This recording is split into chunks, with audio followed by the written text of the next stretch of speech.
that endpoint protection has evolved far beyond what a lot of people believe is, still signatures and heuristics. But before I get into it, it's probably worth having a bit of a snapshot at Sophos. So for those of you that don't know us intimately, we've been around for over 30 years now. We have close to 4,000 employees globally now. I should probably update this slide. We have many customers, millions of users in many countries. We do go through the channel first. So we work with technology specialists all around the world to make sure you're getting the best advice and the best products. But what I really love about Sophos is not just our go-to-market and working for a great company, but really focusing on Sophos Labs and having the ability to have a follow-the-sun 24/7 operation of looking at threat intelligence and analyzing malware, so we're able to track modern threat actors. And to give you a bit of an idea on the volume, we see almost 500,000 unique malware samples per day, and of that, 75% have only been seen once. Now, these statistics might look wildly blown out, and I don't disagree with you. We do genuinely see about 500,000 malware samples per day. But when we say 75% have only been seen once, well, that's because malware is polymorphic, and that's not a new trick. We've been seeing polymorphic malware around 2010, around that time, became a cool trick. So malware is what we call packed. So when you write malware, you then essentially encrypt that binary, so it's hard to just look at and analyze pre-execution. And then on run, it's then extracted and starts executing. But of that 500,000 that we see per day, if we really break it down, we know that most of those samples are also coming from the same few threat actors.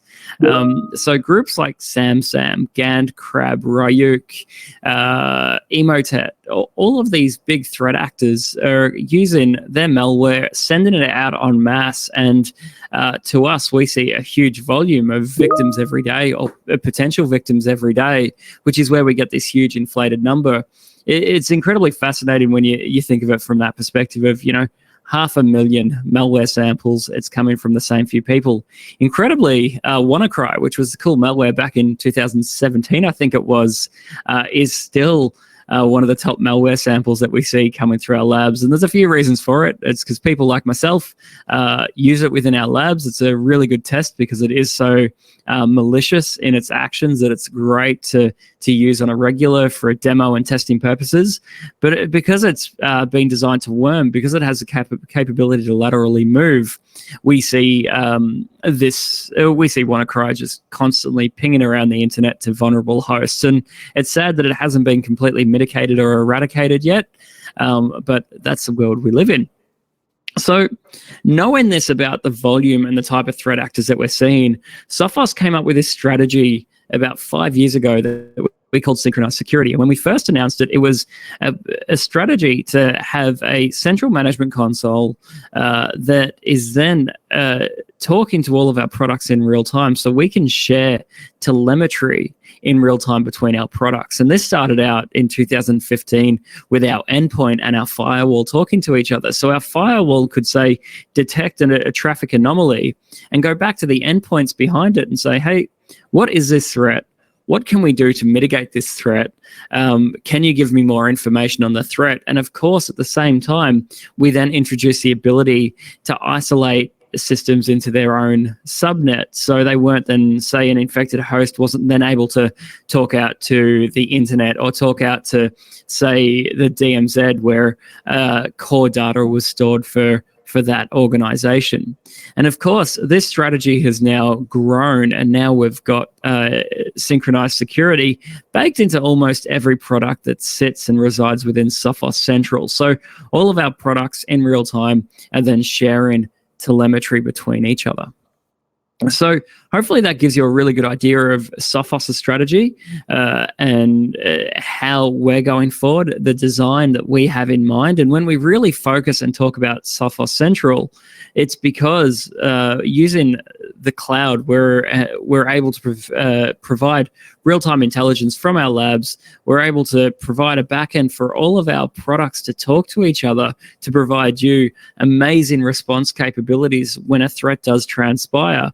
without having to introduce things like a SIM inside of your network to then analyze this as a third party and then rely on things like APIs, which can be hugely complex to configure to then talk out to your product. So our strategy here is comprehension while maintaining simplicity as well.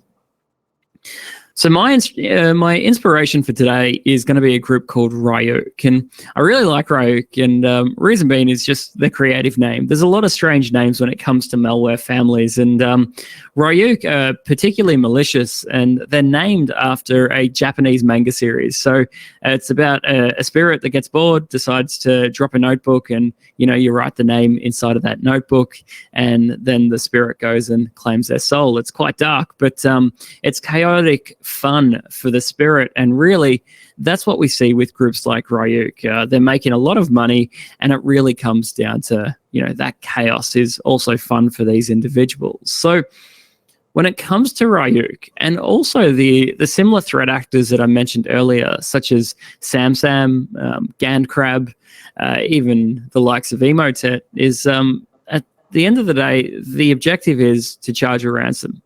Let's use automatic attack techniques, and let's go after some low-hanging fruit. Let's try and get in via, say, RDP, or let's try and get in via email.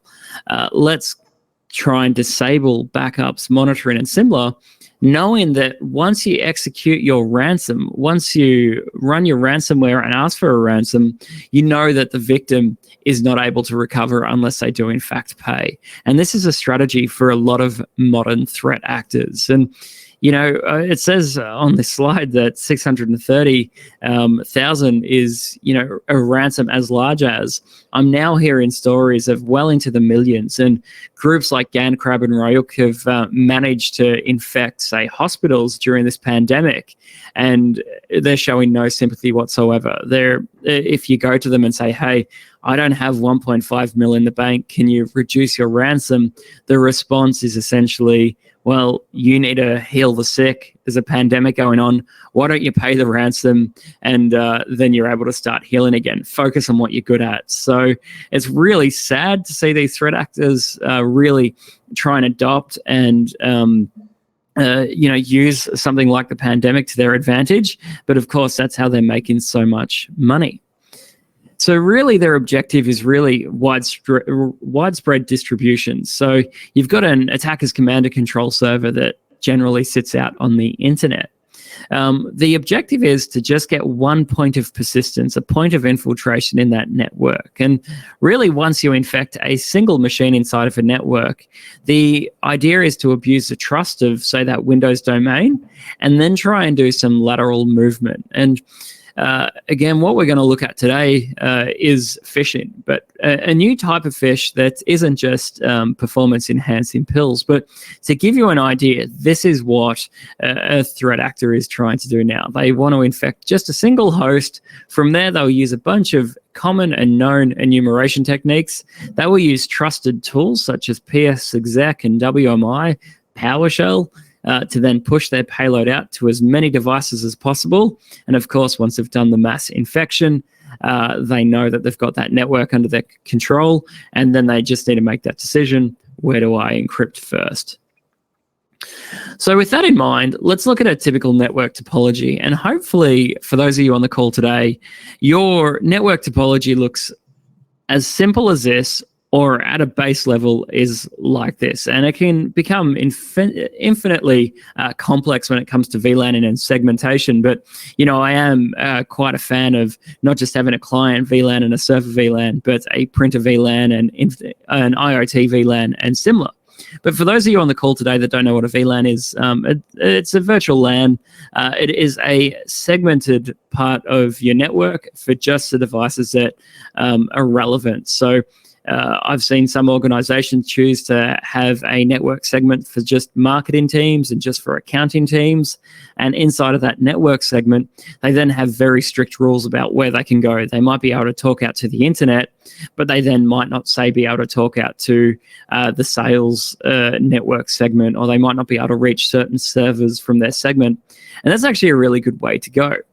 But as a modern attacker, it really comes down to, well, if I can get a shell, if I can get a point of persistence anywhere inside of that network, how do I laterally move? And one of the trends that we've noticed with a lot of modern threat actors is let's try and get to the server VLAN. Why do they do that? Well, a lot of IT teams often place a lot less emphasis on securing their servers. It's all about the endpoint. We know that Stephen in accounts is click happy. Let's do phishing training. Let's put in the hardest of policies on the endpoint. Let's do whitelisting on the endpoint. Let's harden that endpoint.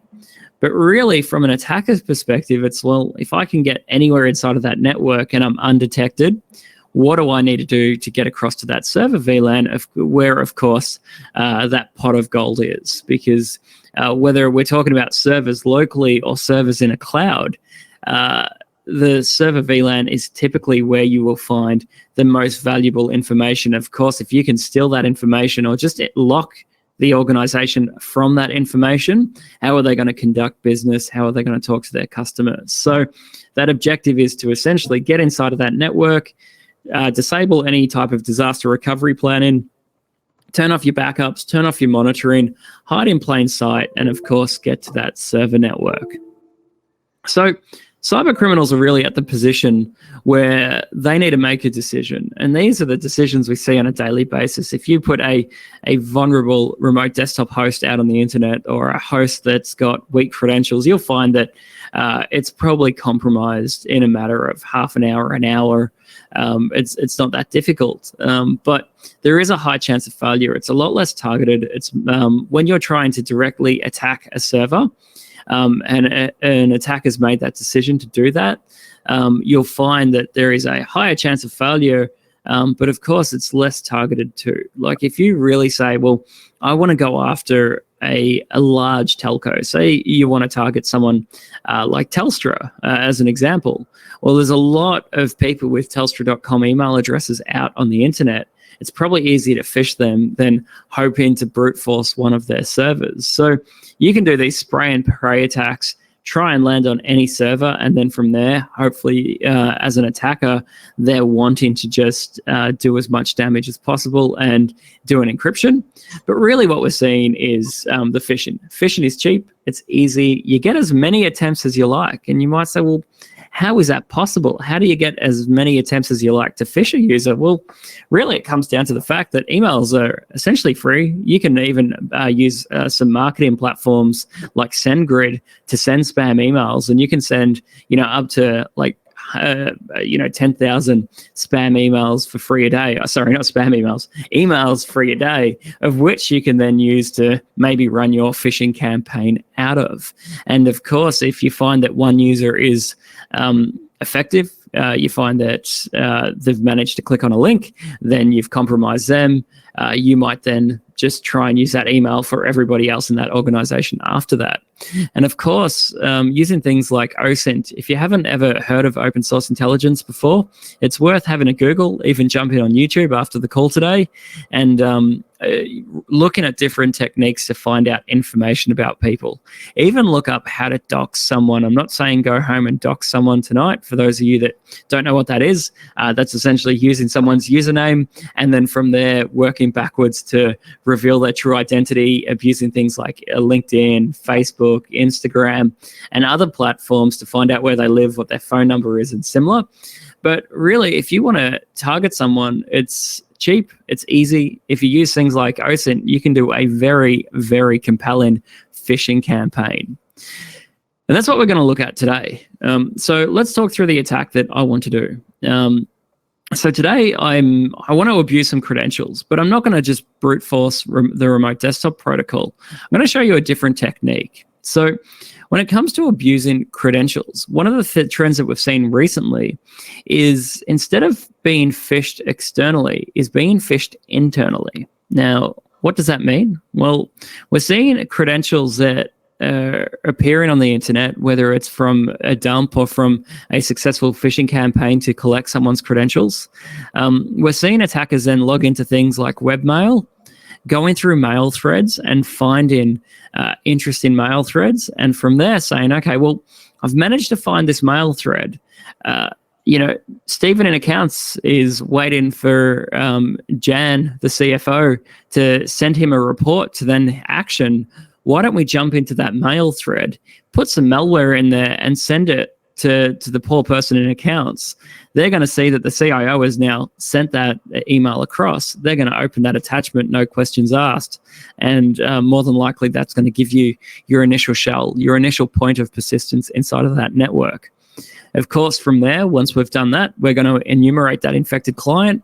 We're going to have a look at the server VLAN and see if we're able to run some ransomware. And of course, once we've done that, we'll do it again with Sophos installed. So with that in mind, let's jump across. So I've got a command and control infrastructure just running inside of my lab. And today I'm going to use a post-exploitation framework called Empire PowerShell. It's free, it's easy to use, and it's pretty effective as well. There's loads of ways to obfuscate techniques or your payloads to try and bypass things like firewall and antivirus. But before I do that, I mentioned that we're going to phish someone. So let's do that. Now, before I do that, I'm going to show you a website. So I do want to apologize for any content that appears before you when we're on the RAID forum. This is always a high-risk website to go to. But, like when you listen to the media, when you listen to newspapers or read newspapers, I should say, they're always talking about, the dark web, the deep web. And yeah, I guess there are places online that aren't, that are hidden from the outside world. But really, if you want to obtain yourself some credentials and become a cyber criminal, you don't even need to be smart enough to connect to Tor to then find these, deep, dark webs. You can literally go to a website like RAID forums, and here you can see they've got raiding-related communities, cracking-related communities. But what gets exciting is you can go to leaks. From there, you can say, well, what leaks are there? Well, let's go to the database leak. From here, and again, I do apologize for any pop-up that appears while we're on this website. So while we're here, you can see that there are different services, and we're going to go to database index. And I find this absolutely fascinating because, let's just move the window across like that. Why are we here on the RAID forum? Well, there's multiple collections. So what we can do here is buy site credits. And last time I did this, I bought a temporary Visa gift card. I went to this website and anonymously bought some passwords. Now, have a look at the different passwords here. You've got things like the Adobe database, Adult Friend Finder, Ashley Madison, which has got a lot of PII in it, not just passwords. There's Twitter databases, FBI and DHS employee dump. That's a bit eerie. As you go down, you can see that there is a lot of different passwords in here. But my favorite that I'm actually not going to show you today, because it does have plain text passwords in it, is a LinkedIn database. Why am I talking about the LinkedIn database? One thing that I've noticed when I'm doing security engagements is people tend to associate LinkedIn with work. The amount of times that users have the same password for LinkedIn as their corporate account is just ridiculous. So if you do that today, please don't. Download a password manager and change all of your passwords. Use a different password for everything. I highly recommend Bitwarden, but find something that works for you. So this list goes on. So I'll close off RAID forums for now, and I'll show you a list that I've got prepared already. Or I thought I had prepared already. That's fine.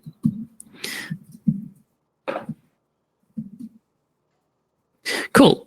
So I downloaded the Adobe database. What I'm going to do is type in grep. I'm going to type in a domain. This is awkward. I'm not going to do let's just do Gmail. So what you can see here, scrolling rapidly through your screen, is me going through the Adobe leak of Gmail accounts. Now, why do I show this? Well, this is very fascinating because you can see that in this password database, I found some accounts, you notice that the password hashes are different lengths. That's because Adobe weren't actually storing these in a secure manner. So although the passwords are encryptable, this string is currently reversible. But the other thing that I like about the Adobe database is it also provides the password hint. So as we go through, and again, this is live. Sorry if there's anything explicit on screen at the moment. But you can see that, for example, one of the users on screen, their hint is their birthday.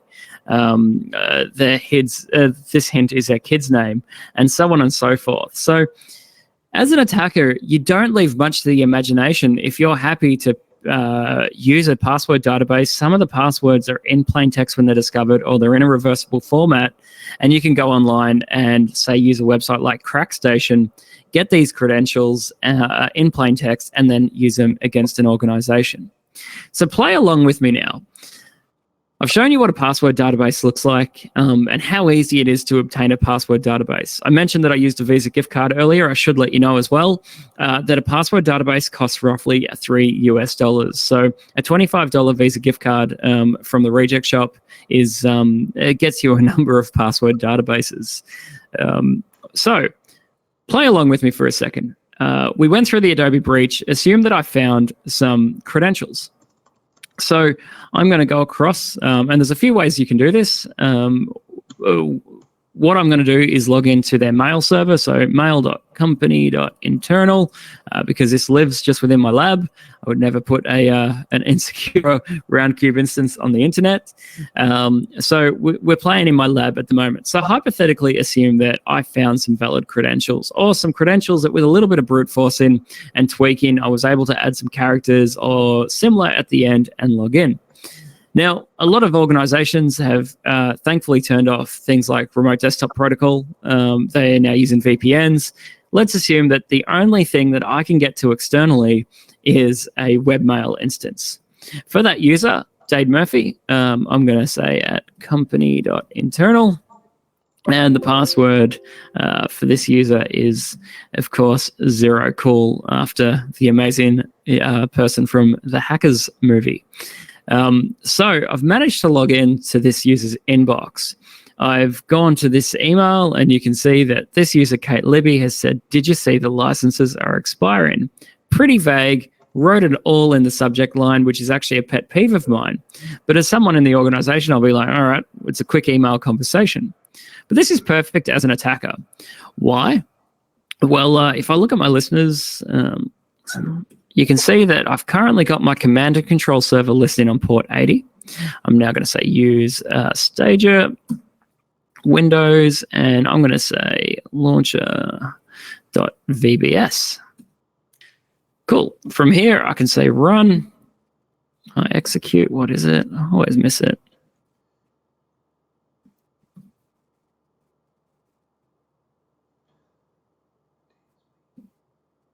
Shouldn't have deleted the other one earlier. That's all right.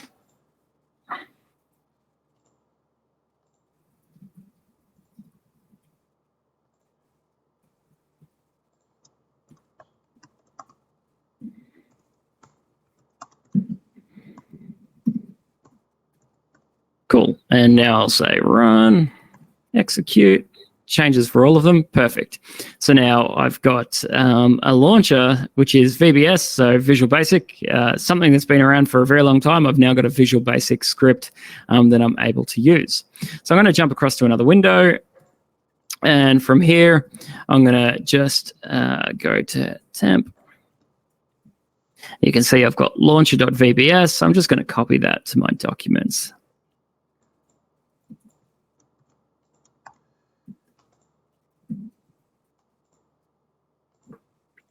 Not doing a great job typing today.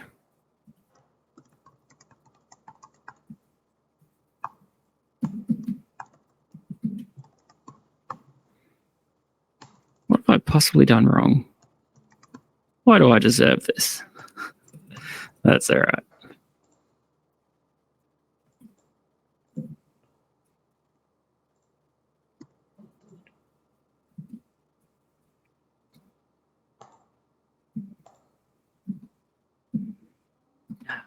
Never mind.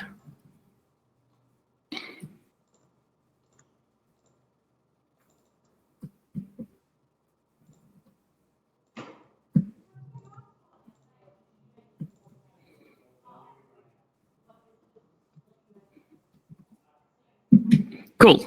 So now I've got it. So from here, I want to zip it up. Now, why do I want to zip this up? Well, actually, I'm going to rename it as well. So I'm going to call it launcher.docx.vbs.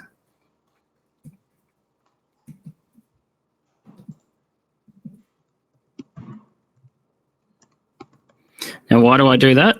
Well, one of the beauties in Microsoft Windows is they generally hide the file extension. So if this is extracted on a system and not detected, what they're going to see is launcher.x, which is hopefully recognizable to everybody as a Microsoft Word document. And of course, you've got .vbs, which is then hidden from the user. So most users will look at it, ignore the icon and say, oh, it's a Word document, perfect. And you can do any file extension here that you like.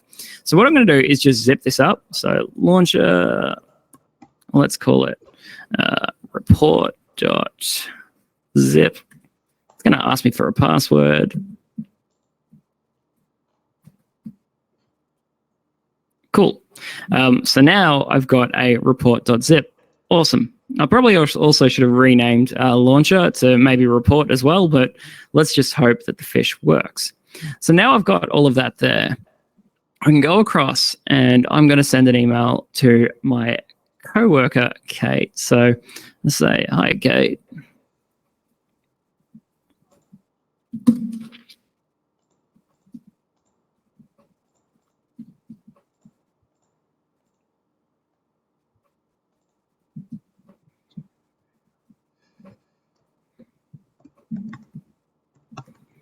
Cool, that'll do. Now, why on earth did I choose to zip this file and add a password to it? Now, one of the coolest things, or one of the easiest things, I should say, to bypass spam filtering is, of course, the ability to. So one of the things that we do is, from a spam filtering perspective, is when a payload is going through the spam filter, you scan attachments. Now, if you put a password onto the zip file, what's going to happen is the scanning engine is going to look at it, and it'll either you choose to just block the email or quarantine the email because it can't scan the attachment, and that's why you've got these options in your mail filtering product. Or what you would choose to do is, of course, allow that attachment through and assume that it's fine. So we can go through, we can send our email, should just be Control-Enter, and from there, all going well, it should reach Kate. I can't get to the send button right now because the resolution hasn't worked with me. So let's thank the demo kings for today. That's all right. We've got a fallback from there. So what we're able to do is now send an email. So the email is going to have an attachment in it. We're then going to go across to the victim's system. So what's happening is it should land in the inbox because, of course, that user has clicked on the link. It was an encrypted attachment, so it managed to bypass all of the filtering.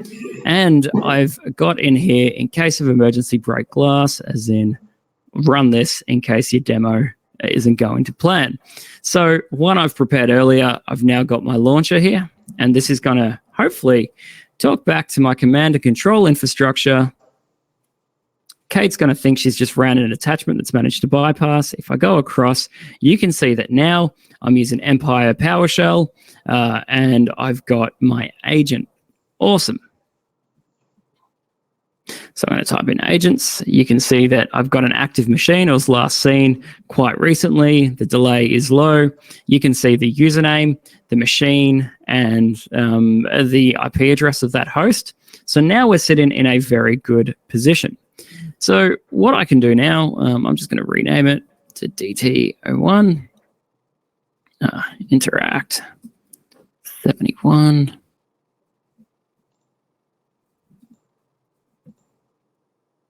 That's okay.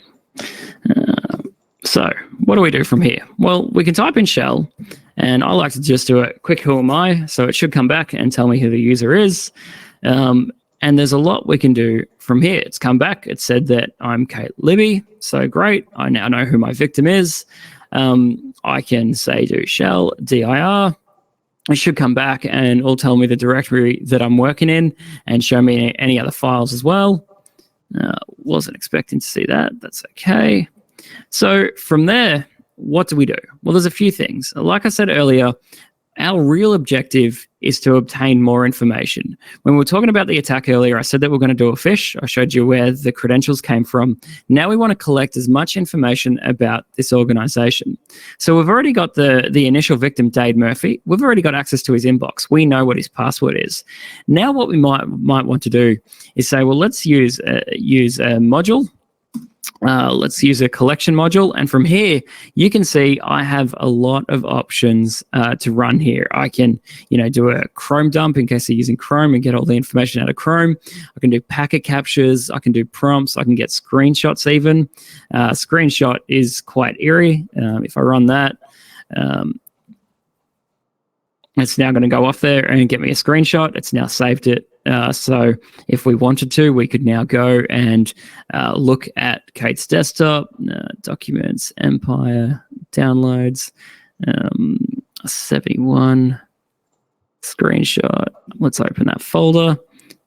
If we quickly open that up, you can see, yep, it's exactly how we left that host. So it gets quite eerie what an attacker's actually able to do here.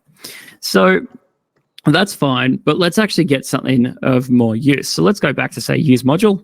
I'm going to say collection.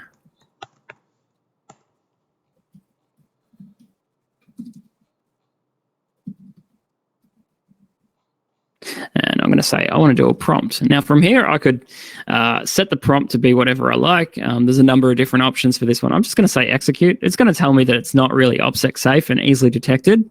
But from now, what should happen is I've requested that a prompt go to that user. It's then going to appear to say, I've lost contact with the domain controller. What you need to re-authenticate.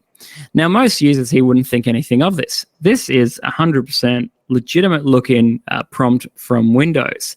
Now, if I type in the wrong password here, it's going to go back. It's actually going to try and auth. If it's invalid, it will re-prompt as well. I'm just going to type in a password, and from there, we should receive some kind of response back any second, unless I messed it up. So moving on from there, what other modules do we have? Well, I'm going to just go back. Use module, situational awareness.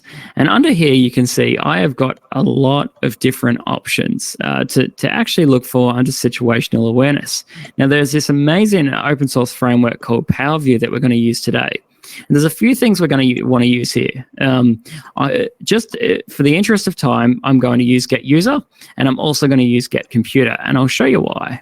I'm going to say network power view, get underscore user. We're going to say execute.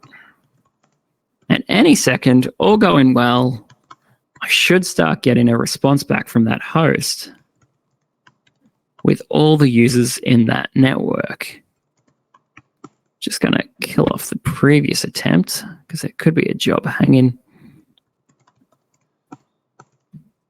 Let's rerun that. Here we go.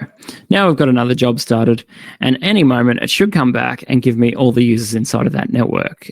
So you can see here, it's going to run it twice now. I can deal with that. But here we've got support level 1.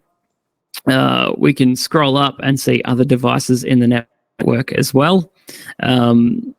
So it gives us a lot of power and capability. What we'd like to do ideally is go through this list, find any domain admins, any other users in the network that we can, of course, then phish.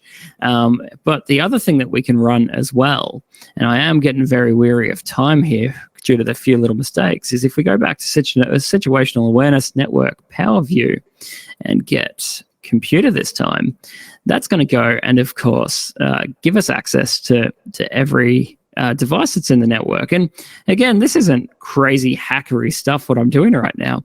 This is just abusing the native design and architecture of essentially Windows and Active Directory to say, okay, well, every user needs to know what's around them in order to enforce policies, add restrictions, and everything else. But due to that, I can now see that there's also another computer on my network called DT02. If I scroll up, I would also discover that there is a server in the network as well, which is a 2008 domain controller. And of course, Windows servers are notoriously vulnerable. And so let me show you another trick. What I'm going to do is I'm going to go to use a tool today called Searchploit. And I'm going to search for Windows 2008. And you can see that there is a lot in this list of vulnerabilities, and the denial of service. There's some remote code execution. So you can see up here, for example, we've got Eternal Blue, which is MS 1710, which is the malware. The exploit that was built into WannaCry that made it so powerful from a lateral movement perspective. But it was also a known vulnerability from a remote code execution standpoint for for most Windows devices at the time. Now, I could be, try and be super cool, try and be super amazing here, get that shellcode out of ExploitDB and edit that so then I could weaponize it. But of course, I'm not going to do that today. I'm actually just going to search in a framework called Metasploit and see if I can find some ready to go weaponized code. Eternal Blue. And you can see that there is a number of options here for Eternal Blue.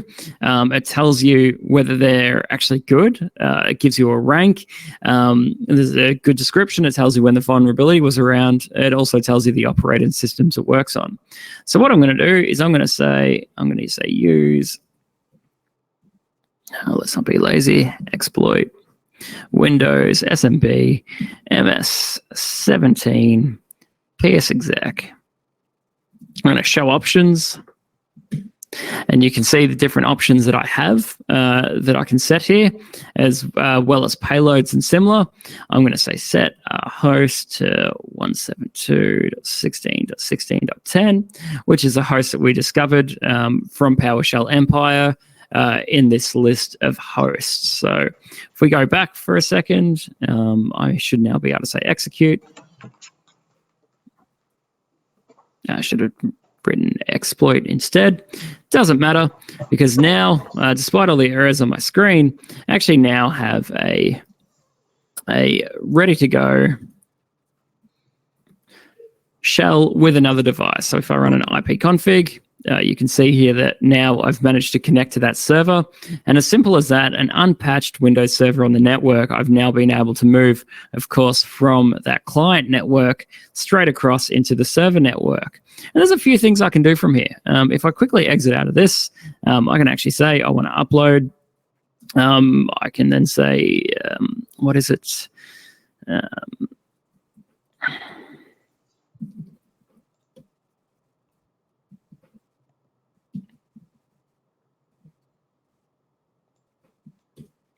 That is, of course, I'm going to say upload that malware.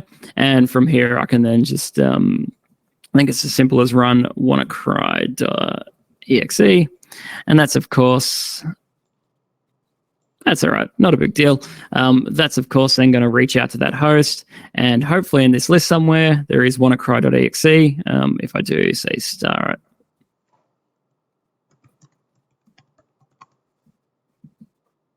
it should now start encrypting that host. In fact, if we connect to that host, things are going to get pretty hairy pretty fast for it. Let's quickly connect to it and see what it looks like at the moment. At the moment, it still says it's healthy, except now we've got one decryptor there, and we've got a bit of pain going on this particular host. So it's as simple as that. You just need to compromise a single host, do some enumeration. Of course, I had some problems along the way that I had to think through and work around. But, as a cyber criminal doing this on a daily basis, it becomes quite trivial and simple for them to do it. And again, if you're doing it all the time, you're noticing the same flaws in environments. For example, that power view that I ran that showed me that there was a 2008 server. If I was a cyber criminal, I would quickly write a script. I would say every time I find a Windows 7, 2008, 2003, or XP box on this network, automatically try that Eternal Blue exploit to give me system access to that device where I can then do whatever I want to do. So hopefully that gives you a bit of an idea of exactly how cyber criminals are attacking networks, how they're exploiting networks. I better shut this host down before it causes any more havoc.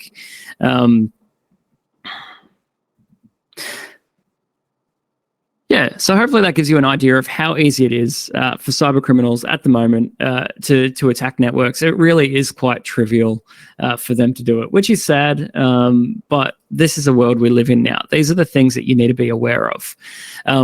So what do we do from here? Well, really, we need to start looking at layers of defense, and this is things that we don't talk about enough, or a lot of organizations aren't thinking of. I recently heard somebody say defense in depth is dead, and I can't fathom that someone would actually think that. But if we talk about layers of defense, you've got your internet. Of course, in there you want to have something like a firewall that sits inside of your network. Firewalls aren't just something that should sit on the edge anymore. Internal firewalling is absolutely crucial to this network segmentation. Like we said, layers of defense is so crucial. So in this environment, for example, we've got an XG firewall that sits within the core of the network. Inside of there, it's got 2 healthy endpoints and, of course, a healthy server. Now, powering all of that, we've got Sophos Central. And should we see, say, a malicious attempt or an attack take place on an endpoint, so someone falls for a fish, these starts to get collected. Instead of providing the ability to laterally move, we, of course, block that at the firewall. And now with our EDR release is we've got the ability to do stonewalling, so that device isn't actually trusted and can't laterally move in its own VLAN as well. Of course, if you're using our wireless, we can isolate endpoints to a private SSID so it can't talk to other wireless clients and network segments as well. And that's what layers of defense are. You don't just want to rely on a single bit of technology. You need to put some, isolation in place. And you can't do that without segmenting your network. But then there's no point having a router that sits in between, say, network segments. You're going to want to put a firewall inside of your network somewhere, or at least have VLANs traverse across it. That way, if, someone tries to do the attack that I just did, and hypothetically that's this host that we've currently highlighted in red, and I try and execute that exploit over the wire to this particular host in green, we can then say, right, well, let's detect that over the wire. Let's block it at the firewall. Let's alert an admin that we've just seen a payload traverse across the wire to this. This endpoint's isolated, so it wasn't a risk, but at least we now know that our servers are being targeted. So you really need to focus on these layers of defense. And, when we talk about endpoint protection, we can focus at this of traditional protection, and some people are naysayers to traditional protection. It's still highly effective. If we look at things like web control, device control, app control, these are fundamentals. These are the attack surface, that point of infiltration. If you can stop USB drives from being plugged in that you don't trust and leaking information, if you can stop applications, like we know that attackers like to live off the land and abuse, say, Microsoft processes and tools like PS Exec. Why don't you stop that from being ran on all but blessed users or devices? Same with web control. Don't let people go to websites they shouldn't. But if they do, well, then look at pre-execution. There's a lot that goes on. And whether it's looking up live from Sophos Labs, whether it's using, say, our web security engine and scanning content on websites and blocking particular downloads, or as we go through to runtime, we've then got things like our host intrusion prevention engine. We're scanning for memory. We're looking at botnet traffic. And then what I can't emphasize enough is that reaction, that synchronized security. So other devices inside of your network are aware that that device has been owned and we need to do something to respond to it. Of course, login and reporting and that central management is something that I really want to emphasize is, having tools like EDR, being able to visualize how an attack transpired and took place is absolutely crucial. And that's where you can then visualize and understand that attack out of Sophos Central. Then with the evolution of our technology, we've now got Intercept X, and that that applies a number of different levels of detection. We've got our machine learning engine. For those of you that don't know how machine learning works from an antivirus perspective, it's actually pretty straightforward. Our data science team that we got from an acquisition of a company called Invincia, they put an algorithm into training mode. They then get loads of benignware and say to the algorithm, this is what good, healthy, trusted software looks like. We then train the algorithm with malware to say, this is what bad software looks like. This is what malware looks like. And then over a period of training, that algorithm is then able to come out with an accurate prediction just by looking at a file, whether it is malicious or benign.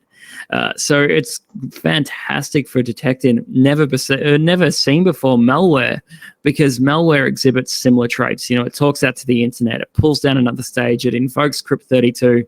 Generally, it's unsigned and has been actually, I'm not going to pick on any nation there, but it's unsigned, and you can see the origins of that file and know that it is associated with known malware. We've then got our anti-exploitation engine, which is phenomenal at looking at attacks over the wire and saying, right, well, I don't know if that's malicious or not, but that certainly looks like a buffer overflow. I don't think we should trust it. Let's convict it. One of the things I love about the anti-exploitation engine is a super simple feature. It's called lockdown. So one of the things that attackers like to do is when it comes to malware, we're seeing that quite often Word documents and Excel documents with macros is still used. That macro is then, say, invoking PowerShell from Microsoft Word to then pull down a secondary stage payload, and from there it's making that, it's then going to download another stage and start doing nefarious things on your system. So an engine as simple as lockdown says, well, that's a trusted binary. Your browser and Microsoft Word should rarely need to actually invoke PowerShell or Microsoft Command Shell. Let's just get rid of it. We've then got our malware removal engine, Sophos Clean, that does a forensic clean. We've got our root cause analysis and visualization, and of course our anti-ransomware engine. Our anti-ransomware engine is essentially if malware manages to get to the point of runtime, when we see a binary or a file trying to encrypt the Crypt32 engine and starts doing mass encryption, we transparently back up files, we'll analyze what's going on. Once we've made a conviction to say, you know what, this isn't legitimate, that's malicious, we will then convict the malware, grab the files that we backed up into a secure enclave and move it back into its original location, essentially, providing all of your data back without having to pay any ransom. It gives us the chance to respond by doing those transparent backups. And of course, once we've made that conviction, we use our Sophos Clean engine to remove the malware off the system. Moving on from there, we've also got InterceptX with EDR. So EDR gives you a great way to visualize the attack. Now, I was going to go into another live demo with protection, but I actually, based on time and the few mistakes that I made, we're quickly running out of time today. So forget about the attack without detection. To give you an idea, in order to give you to get the payloads to run previously, I actually had to turn off about 6 layers of defense. Reason being is part of our endpoint protection. If I quickly go back to that host that I was going to attack again, it's all right, we'll go to its settings. If we quickly go back to that host and go to its policies, I mentioned that we've got layers of defense earlier. In order to get it to run, there's a number of things I had to turn off. So I had to turn off real-time scanning of files. I also had to disable things like HIPs, but also new technology such as AMSI. So the anti-malware scanning interface essentially gives us a real-time feed of scripts that are coming through. The moment that gives us the better ability to analyze that, and then of course based on that make conviction. So at first there was a signature detection against PowerShell Empire because we've seen it before. Failing that, I turned that off. I then had to disable HIPS, so there was another detection. Failing that, I then had to turn off AMSI because AMSI was detecting it, and so then we went. And the whole idea behind the live hack is to then get to the point where nothing else is on, but then we roll with just ransomware and watch CryptoGuard take place. You see the encryption screen and everything else. But then moving on from there, naturally, we've got a number of different ways to present information to you. We've got our threat cases, which visualizes the attack. You can see all the detections that were made over the last couple of days. And of course, when I did this last week as well. What's exciting, though, is you might say, well, this has only been one detection made on one host.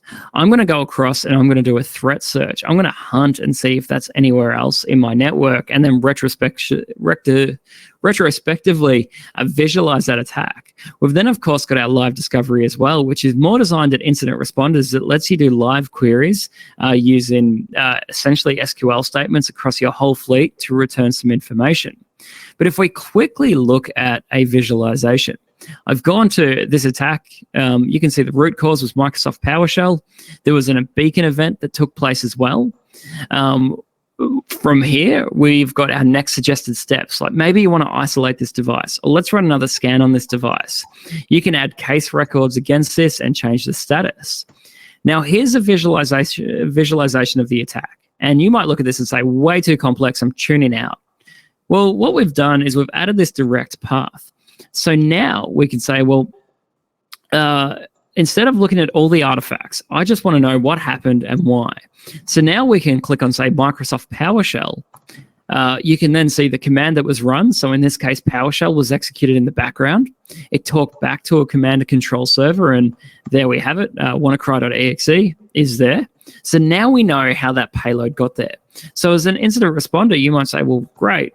I'm going to grab that URL. I'm going to blacklist it across this whole fleet because I never want to see it again. But I want to know more. Tell me more. Sophos is saying it's fine because it's PowerShell.exe. But then as we go through the attack, we can then say, well, here's WannaCry.exe. What does Sophos think? Well, I can request some lab intelligence immediately. But if I go across to, say, machine learning analysis, here you can see that we've deemed this 100% suspicious. We actually don't trust this code at all. If we look at the code similarity, so compared to other samples, this is 100% suspicious again. We have no doubt that WannaCry.exe is malicious, and that's no surprise. It's 3 years old now. However, this would alarm me because the CryptoGuard engine managed to detect this, which means it got to the point of runtime. It even touched some files. However, Sophos is 100% confident that this is suspicious. I better go back and review my policies and figure out why other engines weren't actually on and understand exactly how that payload came to be. Of course, because we know it's bad, we can search for that item and see if it's anywhere else in the network, or we can just choose to clean and block it and eradicate that threat from the network entirely. So there's a lot of power when it comes to being able to visualize an attack. We've really got two stages for our EDR. We've got the EDR for the IT operations person, someone that's not a experienced incident responder. And then, of course, we've got our live discover that doesn't need to use pre-canned queries necessarily. And then they can, of course, go back to their fleet to say, okay, well, we know Kate and Dade have both had problems. Let's select those devices. Let's try and find a query that's relevant, or let's build our own query using SQL, and then from there, query that device directly. So there's a lot of value in this central console. There's a lot of value in general from EDR, but of course, from our perspective, we really do focus on that defense in depth. We really want to focus on protection first, and then give you the visualization after the fact. So hopefully that's been insightful. I do want to apologize again for the couple issues I had with the demo, but that's what happens when it's live sometimes. Hopefully it's given you an idea of Sophos' strategy, how easy it is now for cyber criminals to capitalize and abuse sloppy config, as well as passwords that are just floating around in public forums like the RAID forums and available for only a couple dollars US. So I do want to thank you for joining today. And Belle, I want to open it up to any questions that have come through. Thank you, Ben. And apologies, everyone. Our webinar session is going over time at the moment, so we will have to keep the Q&As short. So one of the questions